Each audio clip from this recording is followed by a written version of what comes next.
guys, what's up? Darcy here at 6 Strings 9 Lives. As promised, back with another ranking video. My last ranking video, I did one of the Canadian Big Four of thrash, and that was Annihilator. I will leave a link in the description if you do want to check out that video. And now today we are going to go move on to the next in this series, or whatever you want to call it.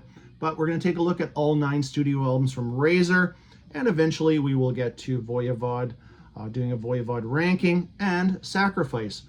All 4 of these bands, back in the 80s, I couldn't avoid these bands if I tried. They were all over one of my favorite programs that I taped on good old VHS tape, and that was Much Music's Pepsi Power Hour.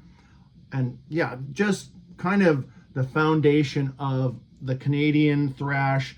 And yes, I was always into my Metallicas and, you know, the North American Big Four. But the one thing I thought about before, and I'll tell you about before we get rolling, is with the, you know, North American Big Four, the German Big Four, and the Canadian Big Four, and whatever other Big Fours there are out there, there's always changes. If you're not one of these for, you know, Annihilator, Razor, Voivod, Sacrifice, have stuck exactly to the thrash sound the whole time. They've all evolved. Now, if I had to say, out of the Canadian Big Four, the one band that maybe stuck to it as close or didn't veer off would probably be Sacrifice.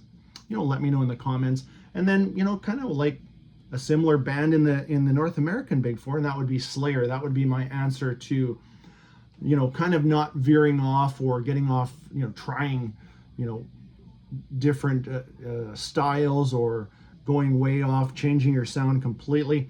But anyways, we are going to take a look at all 9 studio albums. Not a lot of output. There's some big, one huge gap and some little gaps. But my discovery of Razor was way back, yes, in 1985. Yeah, 1985. And like I said, Power Hour, recorded that thing and would watch each episode over and over. But all right, we better get started. Before I get started on exactly the ranking where we count down from 9 to 1, I'm going to show you a couple of key, one EP and one kind of lost album that pertain to the first album. So up first is the Armed and Dangerous EP. So I'll just read you the hype sticker because it's a little easier to originally released in 1984, Armed and Dangerous is the debut EP from the legendary Canadian thrash metal icons Razor. So this EP and this kind of lost album, which was, you know, recorded and kind of never put out until, I don't know when the demos would have been released, but this is Razor Escape the Fire. So this is certain copy here is a 2021 High Roller. So between these 2 albums, there is 4 tracks off of Armed and Dangerous, and then 7 tracks off of Escape the Fire that do make up the Razor debut. Not exact same versions. Everything was re-recorded and put onto the Executioner song, which we'll get to here soon enough, or not, maybe not soon enough, but yeah. So if you're a big Razor fan, I imagine you already have these both in your collection. They're a must, and it's cool to listen to you know, some of the versions before they were developed into what went on the album. But all right, let's get started with number 9 and a 25-year gap between 1997 album and this comeback album. This is coming in at number 9 is Cycle of Contempt. I don't know if this is one of those album covers that is so bad that it's good. You let me know, but love the colors and stuff, but pretty cheesy on the actual artwork. I always thought this lady looked a little bit like Madonna. But anyways, back to, you know, a return of Dave Carlo and Dave Reed on vocals, and the return of original bassist Mike Campanello, if I'm pronouncing his last name right. But this one, I was super excited to know that it was coming out. but I'll be honest, overall, it's actually pretty disappointing. It is, there's a couple highlights. I'll tell you about those, but the drums are very repetitive. The vocal lines are the delivery of Bob Reed, which actually gets on my nerves at times, and the lyrical content is cheesy, almost childish on certain songs, but there's a couple highlights. Let's talk to you about those. So the opening track, Flames of Hatred, I do love that song. That's awesome. First Rate Hate, not bad. And where is it? Darkness Falls has an awesome intro. But actually, I'm going to backtrack 1 second. About the first 5 songs on this album, you could just slip it there. Basically, they just slip the drums in there. It's very samey sounding. And again, Bob's vocal delivery, which is a little more harsh and yelly at times.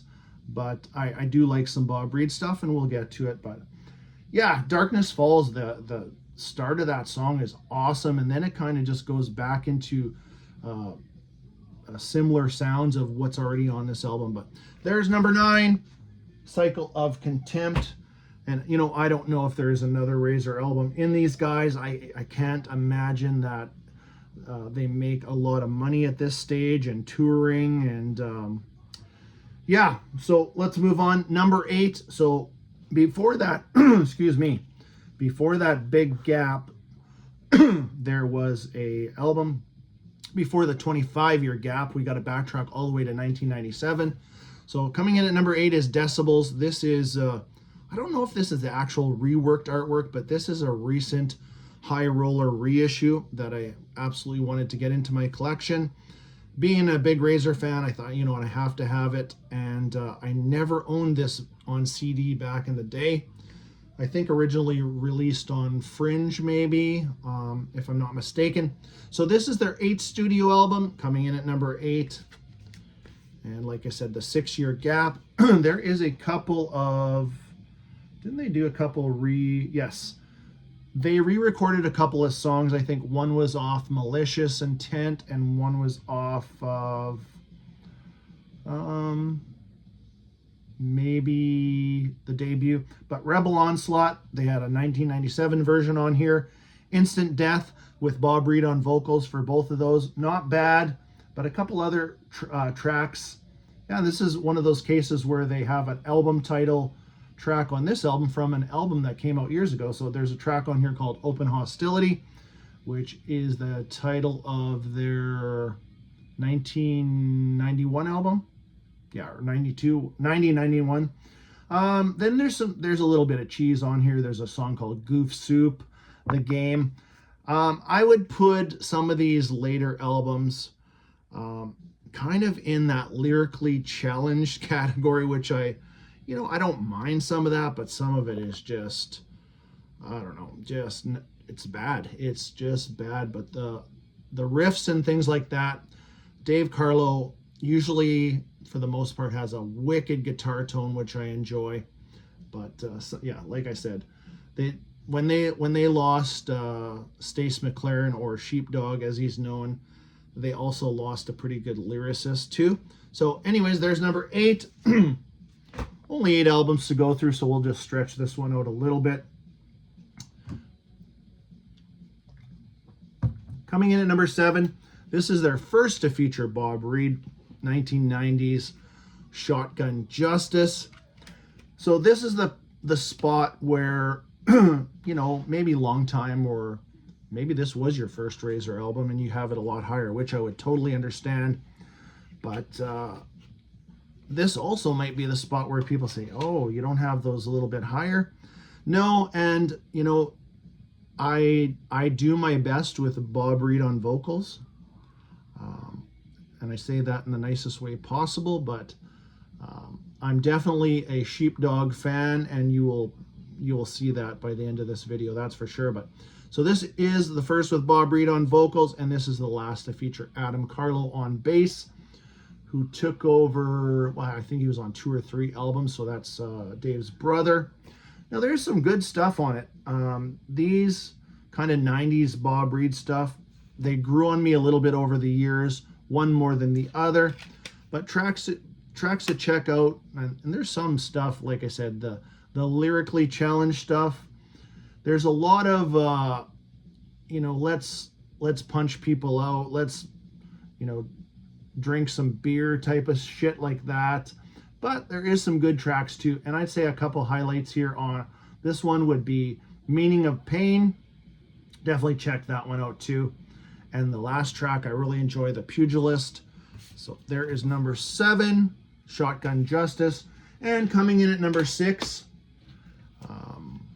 is the album that came out 1 year after, and that is Open Hostility. So this one, even though Rob Mills is featured on the inlay, this is actually a drum machine on this one, and it's not that bad. It's so out of necessity, Rob couldn't participate because of some injuries due to an accident. So Dave used a drum machine, and it actually it works. But what the highlight for this album for me is the guitar tone and sound. What word could I use? Vicious. It's relentless. That's what I love. It's almost like, and as soon as one track stops on this album, the other one just kicks in again with another vicious riff. This is Bob's best performance.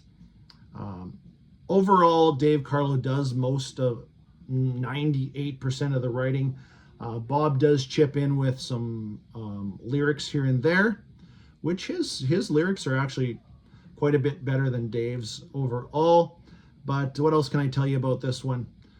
And most of these Razor albums are in the 37, 36 minutes. There's one or two longer ones, but that's a perfect length for me. A 37-minute thrash album, perfect. Tracks to check out on here, and like I said, that drum sound, I think it used to bother me more than it does now, because now I'm just like, yeah, this is really a good album. Leading off with a song called In Protest, check that one out. Road Gunner, another good song. There's a song here penned by Bob Reed called Cheers. The opening riff to that is fantastic, and yeah, the title, the lyrics are actually better than the title of the song, put it that way. And Iron Legions, that's another one to check out too. So coming in at number 6 is Open Hostility. Coming in at number 5, and originally when I was planning a Razor ranking, I thought this one probably going to come in lower, and this is another one of 2 that I did not own, new and got later type of thing. So coming in at number 5 is their 4th overall studio album, Custom Killing. A change in sound for sure. This is the follow-up to Malicious Intent. This was the last for this lineup, original lineup. So Dave Carlo, Stacey McLaren, Mike Capanolo, and Mike Embro on drums. And a change in labels. They got released from their original contract, and so they had a little more freedom, and they did change their sound a little bit. Way less screaming and stuff from McLaren, which there's nothing wrong with his screaming. If you know Sheepdog, we'll get into his screams. Those are legendary. But tracks to check out on this one, and 2 of their longest tracks actually to tell you about: Survival of the Fittest, and I think is it Last Rites, both in like about the 10 or 11 minute mark. But my favorite track on this album, I'll give you 2 favorite tracks. I will tell you, Going Under is my favorite track. That one almost harkens back to like a new wave of British heavy metal, or a mixture of that and straight just traditional metal, which overall, as I talked about earlier in the video, Razor has, started off traditional, mixing in speed, mixing in thrash throughout their career. And I did not mention, but Shotgun Justice and Open Hostility are some of the heaviest, fastest albums that they put out too. But anyways, Custom Killing, definitely check that one out. And what else was I going to tell you? I would say Last Rage, check out that song too. So there's number 5, Custom Killing from 1987. Coming in at number 4, and this is another one I kind of juggled around a little bit, but I'm like, oh man, I bought this brand new back in the day, so I have some history with it. But coming in at number 4 is their 3rd overall studio album, Malicious Intent. Always loved this cover. It just, kind of just screamed metal to me with that cover. But this is, in a way, kind of a transitional album. They got away, they kind of, the first couple albums more on the speedy side with traditional metal. This is where they really mixed in a little more thrash, lots of nice, almost, and I don't know if you could describe it as an inhaled scream. If you're a Razor fan, you'll probably know exactly what I'm talking about. That's what starts off this album. On one of my favorite tracks is a McLaren or a Sheepdog scream, and then right into Tear Me to Pieces. A couple of my favorite deep tracks on here. Cage the Ragers, lots of cool screams on that one too. And these aren't just screams for the hell of it. These fit, if you know the band. And then AOD, which actually stands for Angel of Death. So they have their own version of, well, not a cover song by any means, but they probably actually shortened it just so it wouldn't get, because this did come out in '86 too, same year as Rain and Blood. So check that one out too. And what else could Night Attack, another one. But if you only check out one track from Malicious Intent, Tear Me to Pieces, classic Razor with the original lineup. I always thought these guys looked cool, especially back in the day when I was starting my metal journey. So that is number, what did we see? Number 4. Coming in at number 3, first overall studio album. First of 2 released in 1985. This one came out in April of 85. This is Executioner's Song. So like I had alluded to, or I talked about earlier, this one was pretty much ready. They just went in and re-recorded and put out 11 fantastic songs.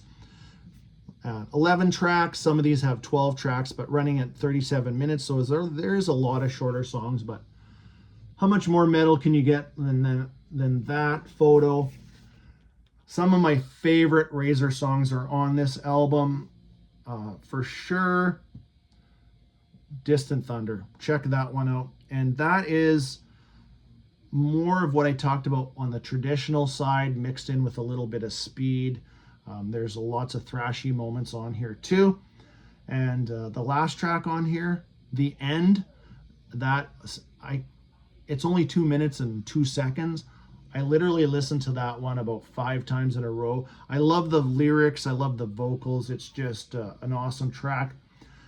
Anything, you can check out literally anything on this album. Take This Torch and City of Damnation, which were both featured on their original EP, Armed and Dangerous. Yeah, just anything. But yeah, go check out Distant Thunder or The End. Fantastic. Love this album cover too. So that's number 3, Executioner's Song, which I might have said The Executioner's Song before, but sorry about that. Moving on to the last 2. These 2 are just must-have. They're thrasher pieces. They're whatever. I couldn't live without these 2 in my collection. That is for sure. Coming in at number 2, 5th overall studio album, and easily should be on anybody's 1988 thrash list, and that is Violent Restitution. Just one of those awesome in-your-face covers. Not super detailed or anything, but I've always loved this cover. So first of this lineup too, yes, definitely first of this lineup. So this is coming after Custom Killing, where they kind of took a change from Malicious to Custom Killing to this. They just went balls out, relentless. One of the best guitar tones Dave Carlo ever delivered on an album. Sheepdog, vocals, lyrics, fantastic. Dave Carlo and his brother in on bass, Adam Carlo, and then at the time, new drummer Rob Mills was fantastic. But there is just nothing weak about this whole album, but I'll name you 2 tracks that are must-have. Number 1 for me is I'll Only Say It Once. I love that song. And then the title track, Violent Restitution. This is non-stop, full throttle throughout the whole album, and well deserving of number 2 in anybody's Razor ranking. I'm sure probably could be number 1 easily. But my number 1 goes to my introduction to Razor, and that is Evil Invaders. The song Evil Invaders itself, and those Sheepdog screams, the way he yells towards the end of the song, Evil Invaders, it just puts goosebumps behind my neck, on my arms, wherever. If you've somehow or are a thrash fan and missed this album, go and check it out. It's not full on thrash. They didn't really get to that till a little bit later on, but it's got thrash sprinkled throughout the whole thing, and yeah, just fantastic, top to bottom. Nowhere Fast, Cross Me Fool. Like I said, the title track, Evil Invaders. The amount of vocals and lines that Sheepdog spits out, follow along with the lyrics, actually, and try to follow along. Do it 10 times. You won't even be able to read as fast as he's singing. It is incredible. Yeah, a couple other tracks on here I love is, where are we? Cutthroat, Speed Merchants, Tortured Skull. Tortured Skull has another wicked scream in it too, but there's my number 1, and there is my Razor ranking. Hope you enjoyed that one. Let me know in the comments if you're a fan, or if you're newer to the band and you want to check out a chunk of their material. I always find ranking videos, even I watch a shitload of ranking videos, and they're always helpful to me too. So hope you enjoyed this one. Until next time, stay heavy.